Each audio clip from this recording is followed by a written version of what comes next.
दफ्तर तेलंगाना जागृति बंजारा हिल्स में यौम इंज़िमाम के मौके पर के कविता ने कौमी परचम लहराया और मुजाहिद आज़ादी मोहम्मद ख्वाजा मोइनुद्दीन को एजाज़ से नवाजा।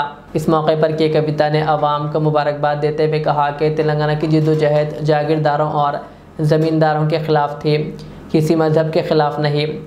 कविता ने बीजेपी पर इल्ज़ाम लगाया कि वो तारीख़ को मस्ख़ करके मजहबी रंग देकर अवाम में नफ़रत फैला रही है। कविता ने कहा कि कांग्रेस का भी इस जद्दोजहद में कोई किरदार नहीं रहा, इसके बावजूद झूठे दावे किए जा रहे हैं। उन्होंने जोर दिया कि तेलंगाना जागृति तारीख़ के तहफ़्फ़ुज़ और विफाक़ी जज्बे के फ़रोग़ के लिए जद्दोजहद जारी रखेगी और नफ़रत फैलाने वाली क़ुव्वतों का मुकाबला करेगी। అధికారంలో ఉన్నటువంటి బీజేపీ అఫీషియల్గా ఒక రాష్ట్రంలోకి వచ్చి ఫెడరల్ స్ఫూర్తికి వ్యతిరేకంగా ఆ రాష్ట్ర చరిత్రను వక్రీకరించే విధంగా ఇక్కడికి వచ్చి తెలంగాణ విమోచన దినోత్సవం అని గత 3 సంవత్సరాలుగా మన తెలంగాణ ప్రజల మీద రుద్దేటటువంటి ప్రయత్నం చేస్తున్నారు। దాని మీద ఖచ్చితంగా మనం పోరాటం చేయాలి। ఆనాడు 2023లో కరెక్ట్ ఎలక్షన్ల ముందు సెప్టెంబర్లో వచ్చి ఈ సడన్ ప్రకటన చేసి వాళ్ళు తెలంగాణ విమోచన అనేటటువంటి ప్రయత్నం చేశారు। నేను ఇవాళ భారతీయ జనతా పార్టీని సూటిగా ప్రశ్నిస్తున్నా, మీరు ఇంకా ఎక్కడ రాష్ట్రాలలో ఇట్లాంటి కార్యక్రమాలు చేస్తున్నారు? ఎందుకు తెలంగాణలో రెచ్చగొట్టడానికి ఇట్లాంటి కార్యక్రమాలు చేస్తున్నారు? వేరే ఏదైనా రాష్ట్రాలలో పోయి ఆ రాష్ట్ర చరిత్రను వక్రీకరించడానికి ఇటువంటి కార్యక్రమాలు చేస్తున్నారా అని చెప్పి నేను సూటిగా ప్రశ్నిస్తున్నా।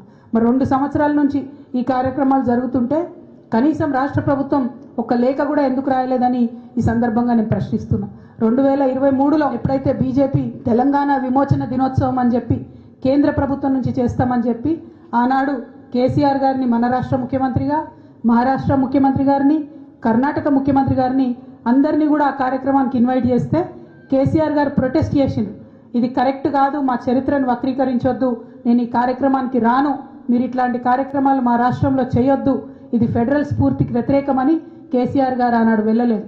దానికి కౌంటర్గా ఆనాడు మన రాష్ట్ర ప్రభుత్వం, తెలంగాణ రాష్ట్ర ప్రభుత్వం భారతీయ సమైక్యతా దినోత్సవం నేషనల్ ఇంటిగ్రేషన్ డే లాగా సెప్టెంబర్ 17ను సెలబ్రేట్ చేయాలి, మన తెలంగాణ సంస్థానం హైదరాబాద్ స్టేట్ మొత్తం కూడా ఇండియన్ యూనియన్లో విలీనమవుతున్నటువంటి సందర్భాన్ని రాచరికం నుంచి ప్రజాస్వామ్యం వైపు మొనార్కీ టు డెమోక్రసీ ట్రాన్సిషన్గా చూసినంత తప్పితే అది రిలీజియస్ ఫైట్ కాదు అనే విషయాన్ని అందరం కూడా గమనించుకోవాలి।